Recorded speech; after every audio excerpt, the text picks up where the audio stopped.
Rabbi, if you want a Hasidic story at the end on this week's Parsha, I have one. And maybe let's start with it. Maybe if we start with it, we won't. I'll be able to pace myself better. Okay. Go right ahead. All right. So there was a woman who owned an inn. And this is a story that was told over by a chassid who was a shochet, and him and his wife went to this mineral springs that was a distance from their city in Odessa. And they saw that the woman was very old. Even her grandchildren were advanced in years. So she saw that they were Hasidim, and she said, "I see you're Hasidim. I'd like to tell you my story. I was 25 years old when I was left in a guna. My guna is someone that the husband either disappeared and there's no proof that he died, or they don't know where he is, and she's stuck. She can't get married until they have some kind of a proof, Exactly. or she gets a bill of divorce." Mm-hmm. And she said that the Baal Shem Tov was alive in those days, and I desperately wanted to visit him so that he could help me. After a lot of effort, I finally reached the Baal Shem Tov, and I told him of my problem, and my husband had disappeared, and I was left alone with my little boy. The Baal Shem Tov rested his head on his hands and looked up and told me with a heavy heart, "I am unable to help you. Your husband is dead, but there are no witnesses to testify to his death, and so you'll have to remain a guna for all of your life." Wow. And then he added, "If you promise me that throughout your life you will conduct yourself in a manner that's proper for a virtuous Jewish woman, I will give you my blessing that you live to see generation upon generation of descendants from this little boy, and that you will be well provided for always." I Nice. gave him my word of honor, and here I am, 105 years old, with 5 generations of descendants all around me. Wow. Nice. Very good.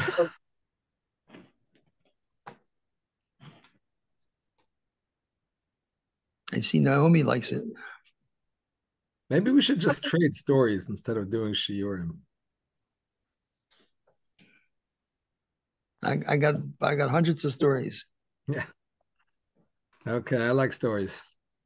Me too. All right. But we should learn about the parsha so that we know what's going on with the parsha of the week. So we're learning Parshas Mishpatim, which has all, or I shouldn't say all, but many of the laws that apply between man and man in terms of damages, in terms of guardianship, in terms of loans, slavery, some marriage laws. So pretty packed parsha. Not really a story time parsha, although at the end of the parsha we do read about part of the description of the giving of the Torah. But anyway, I'm going to focus today on one verse and its explanation. Exodus 22:37, here we go. Ki yignev ish shor oiseh utvachai oimachoroi. Chamisha vakar yishalem tachas hashor va'arbat soin tachas haseh. Rabbi, Yes. I looked this up. I think it's 2137. Oh, that could be. It could be a typist's error. It used to be called the copyist's error, but it could be the typist's error. So, when a man steals an ox or a sheep, it's interesting because I was using the Sefaria website. I don't know whose translation they have there, but it's like a gender neutral translation nowadays. It's very politically in but not necessarily Torah correct. They wrote when a person steals, not to make it sound like, God forbid, the Torah is only talking about a man stealing. No. They wrote when a person steals, but I changed it back because the translation of ish is a man, although the law does apply to a woman as well. When a man steals an ox or a sheep and slaughters it or sells it, that person shall pay 5 oxen for the ox and 4 sheep for the sheep. So this is a special punishment that applies specifically to this case. Normally, if a person steals by Torah law, they only have to pay back double. In some cases, they don't even have to pay back double. They just have to pay back what they stole exactly. That's the difference between a ganav and a gazlan. A ganav is a person who steals in secret, so he pays back double. A gazlan is a person who steals just in broad daylight, not afraid of anybody. He pays back one time. And we'll learn later why that is. But importantly and interestingly, there is no jail for stealing in Jewish law.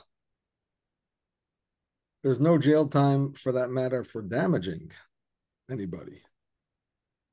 There's not even jail time for murder. If it's a financial thing, there's payment. If it's murder, which is way beyond financial, then he gets killed, capital punishment. The whole concept of putting somebody in jail is not really found in the Torah. But that's for another class. Anyway, if a person steals a sheep or an ox specifically, and then slaughters them or sells them, there's a special punishment for this. This is considered worse than just stealing, because in addition to stealing, they totally obliterated the object by killing it, or they sold it off to somebody else, so it's not even really practical to get back. So we give the person extra punishment. 4 times for the sheep, 5 times for the ox. Now you can ask the obvious question, why is there a difference between a sheep and an ox in this regard? So Rashi addresses that right away. And here's what he says. I'm hearing an echo. Is it just me, or are you all hearing an echo as well? We're hearing one also. I hear it as well. I don't know what that is. That happens sometimes when I have 2 devices that I'm logged into, but over here I just have one. So I'm not sure what it is. You might have to mute somebody. Everybody. I will mute everybody. Don't take it personally. Feel free to unmute yourselves as needed. Good idea. Okay, so here goes Rashi. Amar Rabbi Yochanan ben Zakkai. Rabbi Yochanan ben Zakkai said, Rabbi Yochanan ben Zakkai, for your information, in case you're wondering who this man was, he was a great rabbi who was basically the architect of rabbinic Judaism that we have today, if we can say such a thing. Because he lived in the era of the destruction of the Beis HaMikdash. And really at that time, before the destruction, the Beis HaMikdash was a big central focal point of the Jewish religion. And without it, people were kind of at loss for how to continue. And he made many laws and made a structure for the continuation of the religion as we know it today, incorporating, of course, not just the mitzvahs that apply without a Beis HaMikdash, but also things that we do to remember the Beis HaMikdash. In any case, he was a great leader, and here's his teaching. Chas hamakam al kvoidon shel briyos. Hashem has consideration for the honor of his creatures. And this is again to explain why one pays less for the sheep.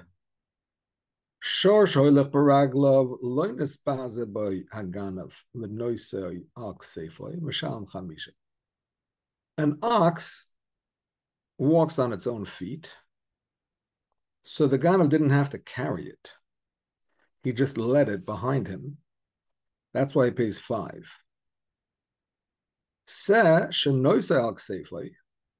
Whereas the lamb, which really it's not like a animal that will just follow you. They jump. They're very jumpy creatures. They're just going to jump around. They're not going to just follow you wherever you go. So it's not going to work to just put it on a leash and walk with it. Therefore, the way to steal it would be to put it on your shoulders, which is kind of an embarrassing thing to do. So he gets a discount on his punishment. And instead of paying 5, he only pays 4 because he really went through some difficulty.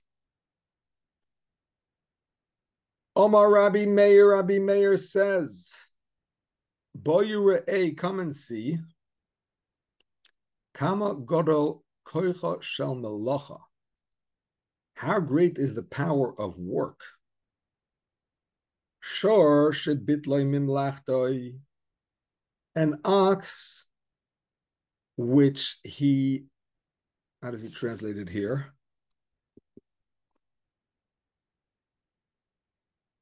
He withdrew it from labor. Chamisha, he pays 5. The lamb which he did not disturb from working, he only pays 4. So ox is a work animal. They didn't have tractors in those days. So the ox is what you used to do your plowing. And when it's stolen, obviously you have no capability to do that. The lamb, it grows wool for you. That's great.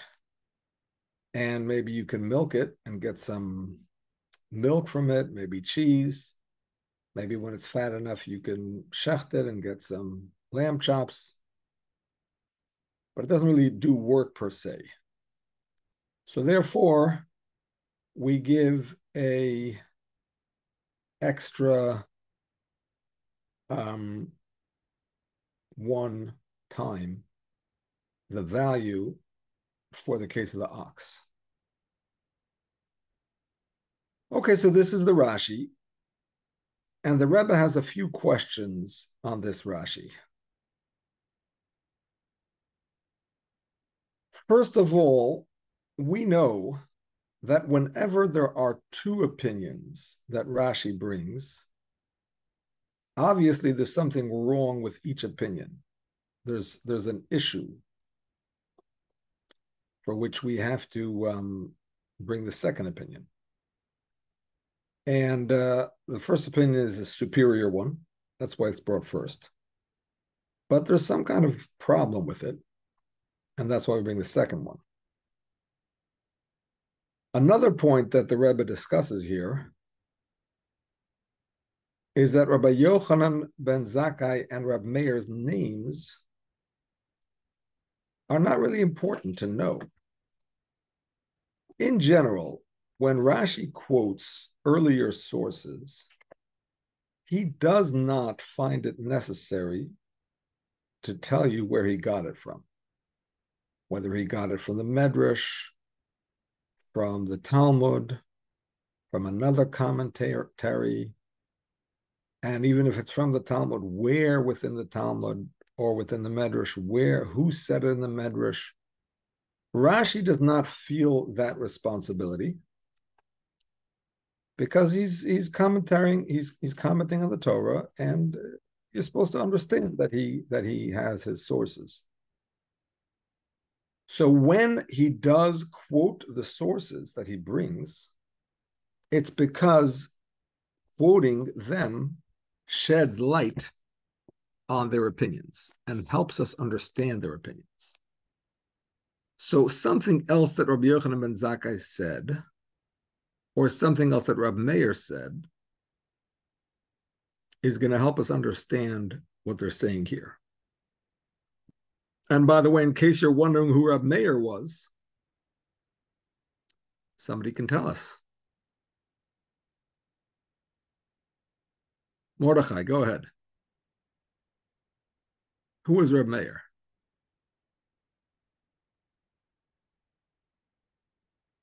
Since we like stories here.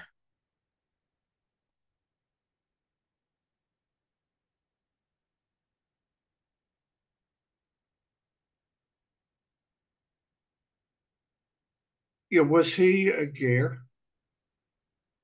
He was a descendant of Gerim. That's what I meant, descendant of Ger. Yes. What else? Anybody else? David, Ezra? Who can give us some Rebbe Meir bio? Rebbe Meir was one of the 5 students of Rabbi Shimon Bar Yochai. After Rabbi Shimon Bar Yochai's students passed away, Rebbe Meir was one of the 5.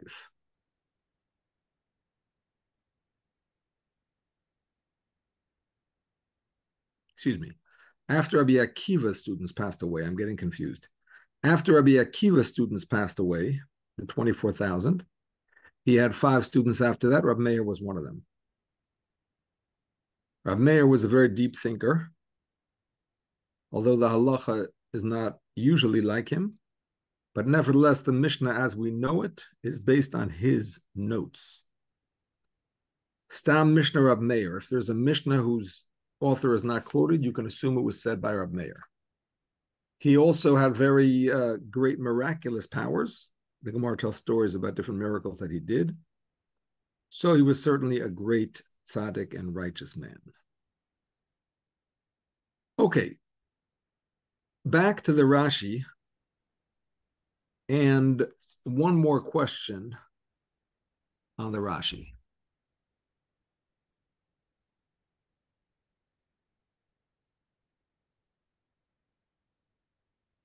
Presumably the Ganav who stole did not do it in front of people. So why does it say that he's been embarrassed by carrying the lamb on his shoulders? Presumably he did it like sometime middle of the night or a back alley and he wasn't really seen. So where's the embarrassment exactly?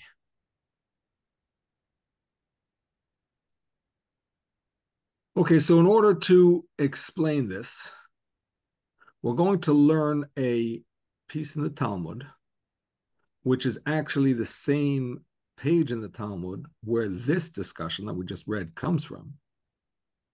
But this discussion that we're just going to learn now is explaining the difference between a Ganav and a Gazlan. And we already said just before, a Ganav is a person who steals secretly. He has to pay back double. A Gazlan steals openly, he only pays back once. It's a little bit counterintuitive because if you would ask like an average person, I mean, he would say, well, if he really accosted somebody in broad daylight and gave him that stress and trauma of really being, being forced to give his money, that's like pretty dangerous, pretty stressful. Maybe he should have to pay twice. Whereas when he stole in private, made his way into the house, stole, left quickly, nobody saw him.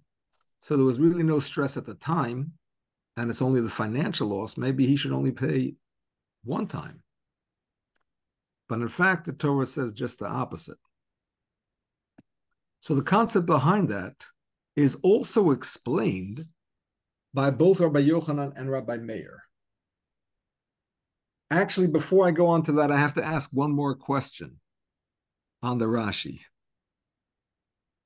You have to listen carefully for this one, though.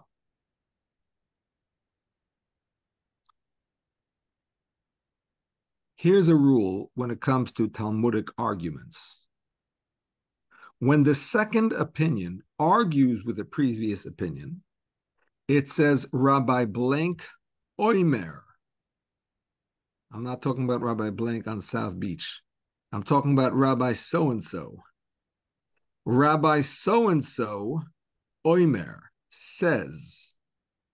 That means he's disagreeing with the previous opinion. When it says Amar Rabbi so-and-so, that is like the beginning of a new statement, and it's not understood that he's disagreeing. He's just saying his own thing. Now here, it seems like this is a disagreement, because Rabbi Yochanan says that because the fellow carried the sheep on his shoulders, he gets a discount. So normally you would have to pay 5.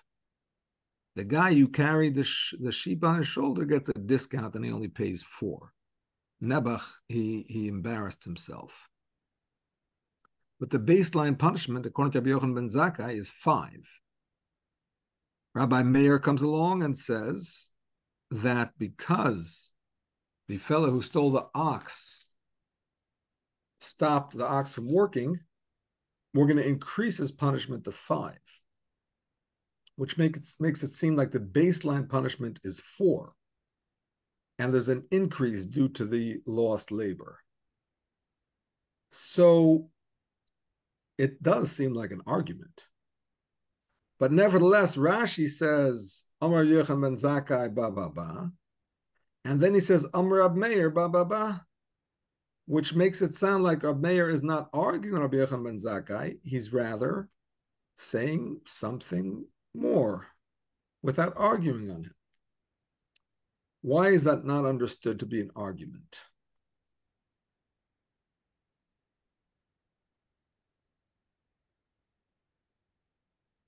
Am I being clear, or am I getting too nuanced here?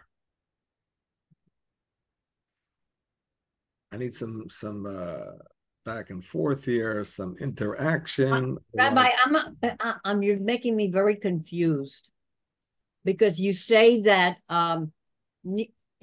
when somebody steals and nobody sees him, but Hashem sees him, number one.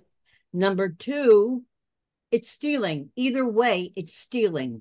Yep. Either way, there's. I mean, the fact that you're splitting hairs, okay, fine, but stealing is wrong. I don't care what anybody says. Stealing, whether in front of somebody or not in front of them. I mean, I don't see what is the argument.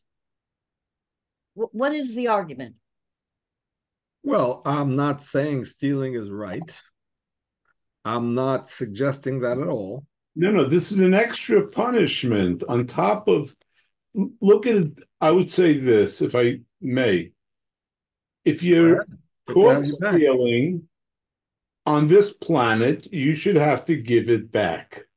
And therefore, that makes the loser whole, and it punishes you for taking what you didn't get.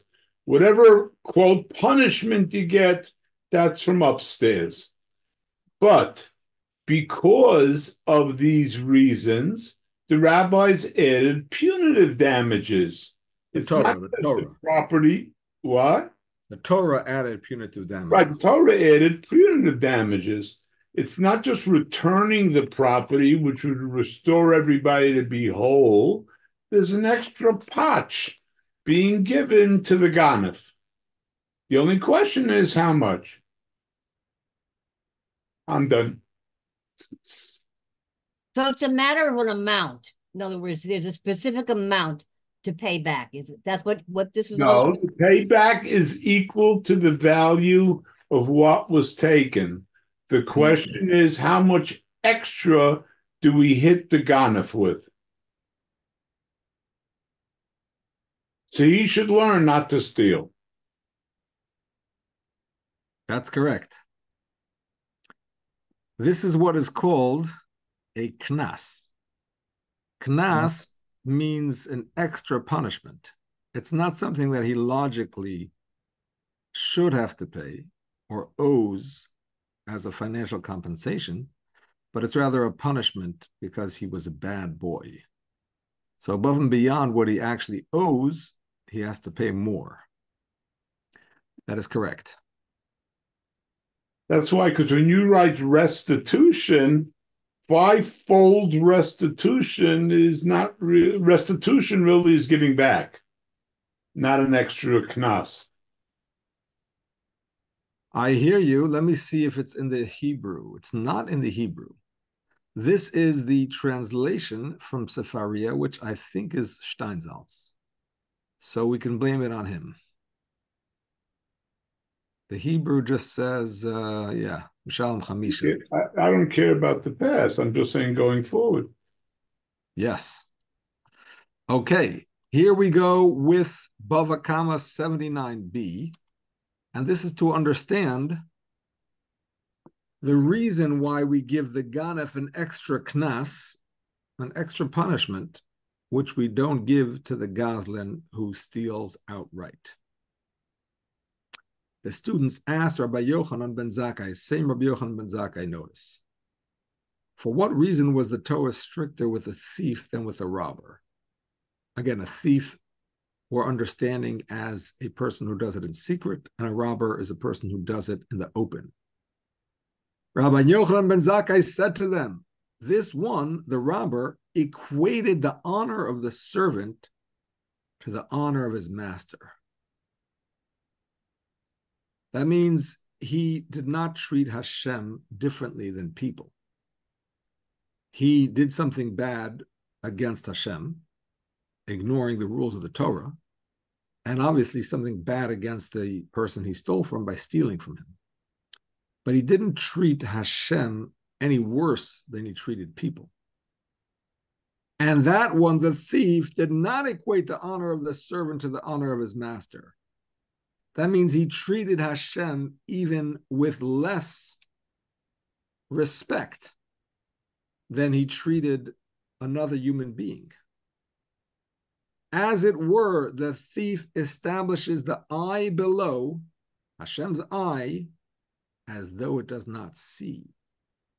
And the ear below, Hashem's ear, as though it does not hear.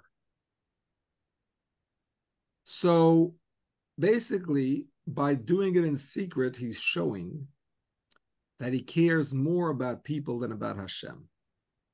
He doesn't want people to recognize him as a thief and to see that he's a thief. He's concerned with their opinion, but he doesn't care about Hashem.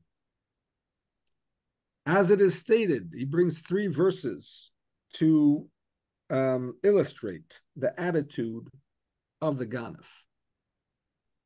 Woe to them who seek deeply to hide their counsel from Hashem, and their works are in the dark. And they say, who sees us and who knows us? Isaiah, the prophet Isaiah, is describing wicked people who try to hide their plans from Hashem. And they do things in the darkness as if to say, Hashem can't see us. And that's it. Of course, they make sure to do it in darkness to make sure that people can't see them.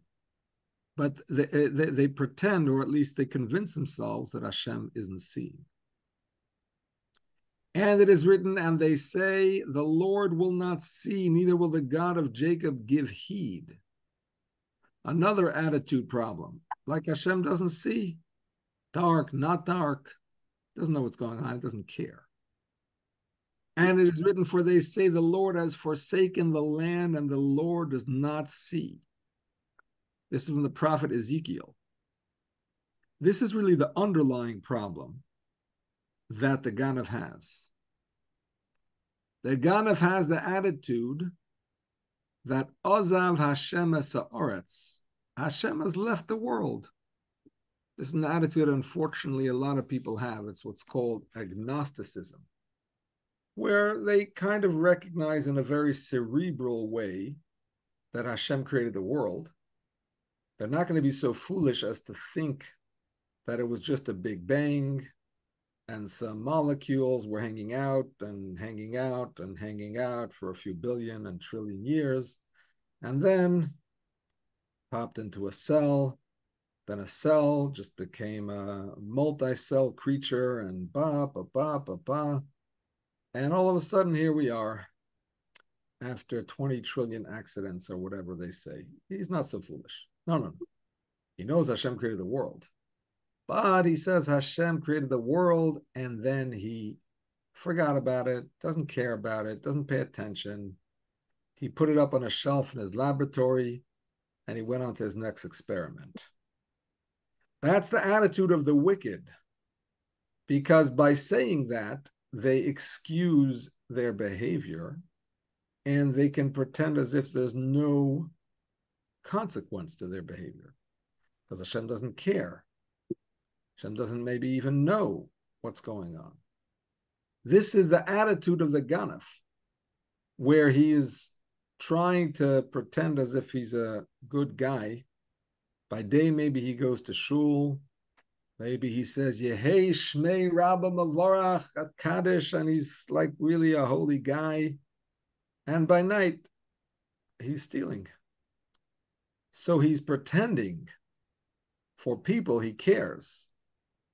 But Hashem he treats with such disdain as if Hashem is not watching or doesn't care. That's how Rabbi Yochanan ben Zakkai explains the matter. Rab Meir said they stated a parable in the name of Rabban Gamliel. To what is this matter comparable? To two people who were living in the same city, and both of them prepared a feast. One of them invited the people of the city to his feast, but he did not invite the king's sons. And the other did not invite the people of the city, and also did not invite the king's sons. Which of them deserves a greater punishment? You must say it's the one who invited the people of the city, but did not invite the king's sons. So again, similar theme. Person made a feast. If he didn't invite anybody, neither the king's sons nor the people of the city, so he didn't insult the king's sons in particular. He was just insulting to everybody. But if he invited the people of the city and he did not invite the king's sons, he's treating the people of the city with greater respect than the king's sons. So once again, he deserves a special punishment. So here, it's interesting, we have both Rabbi Meir and Rabbi Yochanan ben Zakkai. And we see a pattern between these two statements, wherein Rabbi Yochanan ben Zakkai focuses on the person himself and his negative attitude. Let's start with the opinion of Rabbi Yochanan ben Zakkai about the sheep and the ox. Rabbi Yochanan ben Zakkai is explaining why the Ganef should pay less for stealing the sheep. His focus is on the Ganef, on the thief. He was embarrassed, so he gets a discount. In a similar way, when he talks about the difference between the Ganef and the Gazlan, the thief and the robber, he focuses on the thief and his negative attitude towards Hashem. He's pretending as if Hashem doesn't see, doesn't care, doesn't know, and so on. Rabbi Meir, on the other hand, is focusing on the effect on others. Let's look at the case of the ox and the sheep. And Rabbi Meir says you pay more because of the fact that you stop the person from working, or you stop the person from working with his animal, I should say. So the focus is not on the Ganef per se, but on the effect that he had on the other person. And similarly, when Rabbi Meir talks about the Ganaf and the Gazlan, he talks about inviting the people of the palace, the people of the city, and not the king's son. So the way it's seen by the people of the city is that they are more respected than the king's son. So the focus is not so much on what the person did wrong, but rather on the effect of what he did on other people. And now we are going to be able to understand that Rabbi Meir and Rabbi Yochanan's opinions are not arguing. They are two sides of the same coin. And this is a very important concept in the Jewish penal code, if you will. According to the Jewish penal code, the punishment that we give to the criminal and the benefit that we give to the victim are supposed to be in the correct proportion that is appropriate for both. Meaning to say, excuse me. Bless you. Thank you. Meaning to say, when somebody gets punished with a greater punishment because he did a worse crime, and we're giving a greater punishment, the fact that the victim of that crime receives a greater compensation is also because he deserves a greater compensation. And when we give a greater compensation to a victim, it's not just that he deserves a greater compensation, but it's that the criminal did something bad to deserve to have to pay that amount. Now, in English law, secular law, American law, whatever it is, those two things don't necessarily go together. Meaning to say, sometimes people sue when they get all kinds of, who knows how much money from these companies. And does the guy who received the money really deserve that amount of money? The woman who got the McDonald's coffee spilled on her legs. You know that story? Mm-hmm. The hot coffee spilled on her legs. She sued who knows how many hundreds of millions. Does she really deserve that amount of money based on the amount of stress that she experienced? I don't think anybody would say that. But the company, on the other hand, the jury felt the company needed to pay that because they were warned many times that the coffee is too hot. They didn't listen. They didn't give warnings, blah, blah, blah.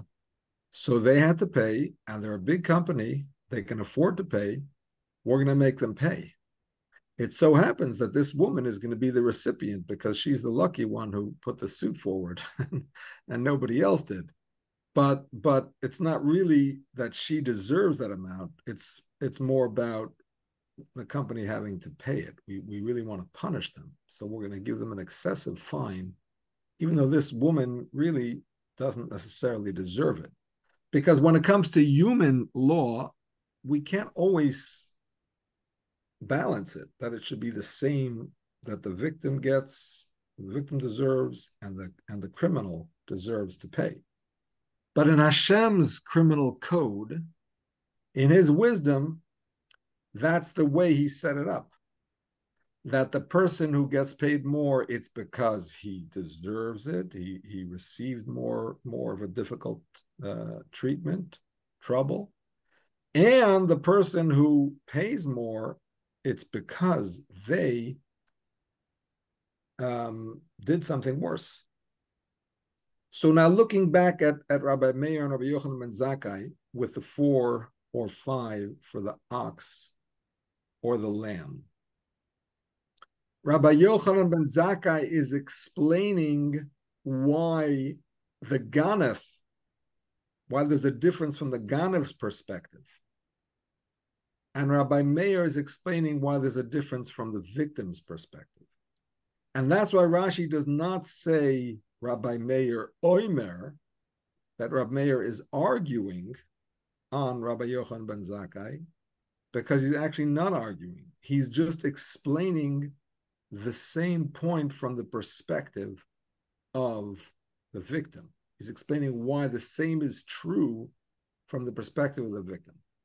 So let's go over Rabbi Yochanan's explanation. Rabbi Yochanan says that it has to do with the ganef. He's focusing on the punishment to the bad guy. Just like in the case of the Gemara that we learned from Bava Kama, he's focusing on how the ganef is ignoring Hashem. And as far as what the ganef did,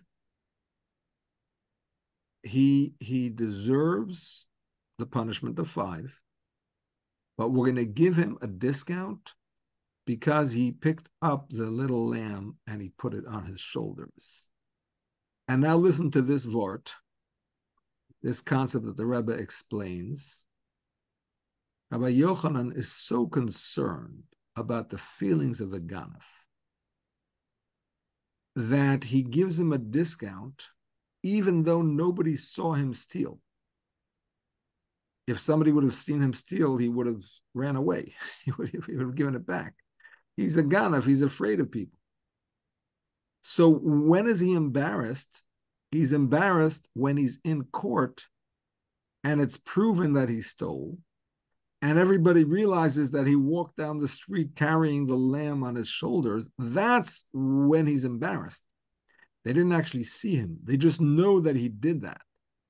That is an embarrassment enough to diminish his payment. Now you may ask, why is Rabbi Yochanan so concerned with the ganef and his feelings and the poor ganef? I mean, he sounds like the district attorney of New York. I mean, so what? He's a ganef, who cares? Yes, Rabbi Yochanan ben Zakkai was concerned with everybody's feelings. And we see this from a different Talmud in New York, in a different teaching in the Talmud. The Talmud says elsewhere that Rabbi Yochanan ben Zakkai was very particular to always greet somebody in the market first. If there was somebody approaching him in the market, not only would he not ignore the person and respond if the person said hello, but he made sure always to greet that person first, Jew or lahavdil, Gentile. Interestingly enough, the story is told about Rabbi Yochanan ben Zakkai that people heard that he had this good custom that he would say hello to people first. So some people decided that they were gonna get the better of him, and they were gonna sneak up behind him and they were gonna say hello first. So they'd be able to say, "We said hello first." And in fact, when they tried to do it just as they were about to open their mouths, Rabbi Yochanan ben Zakkai turned around and wished them a good morning or afternoon or whatever it was. So Rabbi Yochanan ben Zakkai was very concerned about the well-being and honor of every person. And that's why we see that he explains that the ganef gets a discount for having to carry it and then have people know that he carried it. Okay, Rabbi Meir, on the other hand, is focusing more on the effect that this thieving act had upon the victim. Just like in the case of the ganef and the Goslin, he focuses on the fact that it's disrespectful to the king that other people were invited and not his sons. So we're seeing it from the perspective of the outsiders. Now, listen to this vort. The Rebbe explains that when we talk about the payment for having stolen the ox, it stands to reason that included in the initial payment, because you're supposed to pay one time plus another 3 times for a total of 4, or one time plus another 4 times for a total of 5. It would seem that included in the initial payment should be already the fact that this ox did not work for X number of days. The fellow stole the ox. Let's say he slaughtered it after 10 days. And now he's being brought to the court. So the court, it would seem, should take into account the amount of money that the owner lost by not having the ox to work with him for 10 days. That should really be part of the original sum that the Ganav has to pay. Nevertheless, Rabbi Yochanan ben Zakkai says because he stopped him from working, he has to pay an extra time. And the Rebbe says, what does that mean? We're not actually talking about financial loss, because the financial loss should be included in the original payment. Now, this is not the way the Talmud understands it, but it's the way we can understand it according to Rashi's interpretation of the Torah. The way Rashi interprets the Torah is not always the way the Talmud does, because it's a different focus. When you're explaining the Chumash, from Rashi's perspective, it's on the pshat, it's on the simple, straightforward understanding. The Talmud is looking at it from a legal perspective, a halachic perspective, and it's not always the same as the simple interpretation of the Chumash. So from the perspective of the simple interpretation of the Chumash, it would seem that the first payment should already include any financial loss by the fellow, by the ox not working. So why does Rabbi Yochanan ben Zakkai add an extra payment? So I'll get to you in a moment, Susan, to your question. Here's the concept the Rebbe explains. In addition to the financial loss that the fellow experienced by not having the ox to work for him for X number of days, you also stopped him from actual work. Work is a positive thing. Adam la'amal yulad. Man was born to toil. Everybody has to work. Sitting around and doing nothing is a recipe for disaster, physical disaster, spiritual disaster, emotional, financial, on so many layers. Working is very important. Even if you don't need the money, working is important. So the guy's already going to get paid back for the fact that his ox was missing and couldn't work. But you still have to pay him back an extra time, says Rabbi Meir, because this guy was sitting around for 10 days. He didn't have an ox to plow the field with. Nebuch, you caused him to waste 10 days. That is worth another time the value of the ox. Yes, Susan, go ahead. Okay.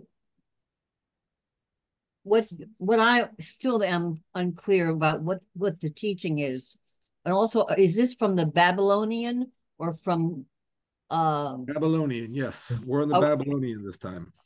Okay. I still don't understand what this is about. Stealing is wrong no matter what. Right. And if you do it in public, it's not as bad as doing it in private. Is that what they're teaching? Correct. There's an extra layer of wrongdoing by doing it in private, because the person is disrespecting Hashem. But both are disrespecting. Both people are disrespecting Hashem. But one is disrespecting Hashem more than people. He's afraid of people more than Hashem. I see. Okay, now, okay. That is Okay. particularly He's disrespectful. not even aware that Hashem sees what he's doing. He's ignoring that, and that's really what the problem is. Exactly. Okay. All right. Now I get it. Just Rabbi, I have a question. Yes. In the original statement in on Shemot, Yep. the when it you're going from the specific, namely shore, which is male, and se, which is male. You're going to, in the definition of the knas, the penalty, you're going to a more general case of bakal and son. Is that an indication that Hashem is giving is ameliorating the penalty, and the fact that you're not being required to give 5 of the same kind, namely 5 males for 1 male, and is now allowing you to have more freedom in what your penalty is. You understand my question? I understand your question, but I don't think that the main difference between bakar and bakar and shor and son and se is masculine or feminine. I think it's simply an easier way to use a plural. Instead of chamisha shvarim, which is kind of an awkward word, it uses bakar, which is livestock. And instead of, I don't even know the plural of seyot. I don't even know what it is. It just uses son, which is sheep, not because of the fact that it includes the females, even though it does, but it's just an easier to say the plural of that particular creature. That's what my take on that. But in fact, you could pay back with the female. You could even pay back with money. You don't actually have to give 4 sheep or 5 oxen. You could give the equivalent of them. So, yeah, that's a general thing when it comes to payments in Torah, except for the original item that was stolen. The original item that was stolen, if it's still intact, has to be returned in body. But other payments can be given in money or in other objects of value. It doesn't have to be the same thing.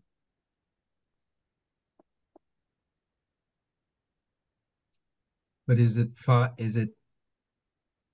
5 times the equivalent value of what was stolen?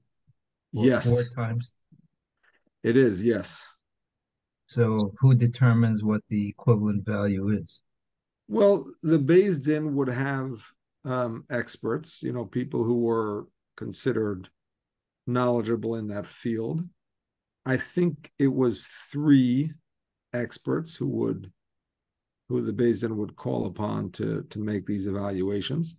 When it came to land evaluations, if I'm not mistaken, it was 10 people, I guess, because land is maybe more difficult to evaluate or maybe more expensive, so they didn't just go with 3 people. It was 10. But for these sort of things, they would get, I guess 3 shepherds who knew animals, and they would get their opinion. Okay, so I'll just wrap up the shiur, even though I don't know what happened to David, just disappeared. But he usually likes a roundup, so here's the roundup. We learned today about the difference between paying 4 or 5 for stealing and slaughtering or selling an ox or a sheep. And we learned that the punishments that the Torah gives are appropriate both for the criminal and for the victim, and that in this case, Rabbi Yochanan and Rabbi Meir are explaining why, from each perspective, it is correct that one pays 5 for the ox and 4 for the sheep. And we saw that concerning the difference between a robber and a thief, also Rabbi Meir and Rabbi Yochanan differed on seeing it from the perspective of the criminal or the victim. And the bottom line, what we have to take from all of this is that we have to recognize that Hashem sees everything that we do. And just like we are aware of all of those people that are watching us, and we try to behave in a way that is appropriate in front of people, because we want to be perceived as good people. So how much more so, knowing that Hashem is watching us, and that Hashem does care about what we do. And of course, there's also the concept of reward and punishment, although that's not the main thing. The main thing is to do what's right. We should certainly make sure to do what is right in Hashem's eyes. Yes, Mordechai. I think you're muted because I'm not hearing you. Yeah, there was a story about somebody who wanted to steal a particular object, and he told his friend that to alert him if he notices that somebody's watching. And almost immediately, the friend calls out, "Somebody's watching," and he says, "Hashem is watching." Exactly. Yeah, that was on the story tapes of Rabbi Yossi Goldstein, Uncle Yossi. And when I was growing up in Berkeley, California, we had them on the big vinyl records, which would sometimes get scratched, and then you would hear it over and over again. But those are my memories from those years. That was one of the stories, yes. Okay, thank you all for joining. I wish you a good Shabbos, and I look forward to learning together again next week. Thank you, Rabbi. Thank you, Rabbi. Thank you, Rabbi. A pleasure. Thank you, Rabbi. My pleasure.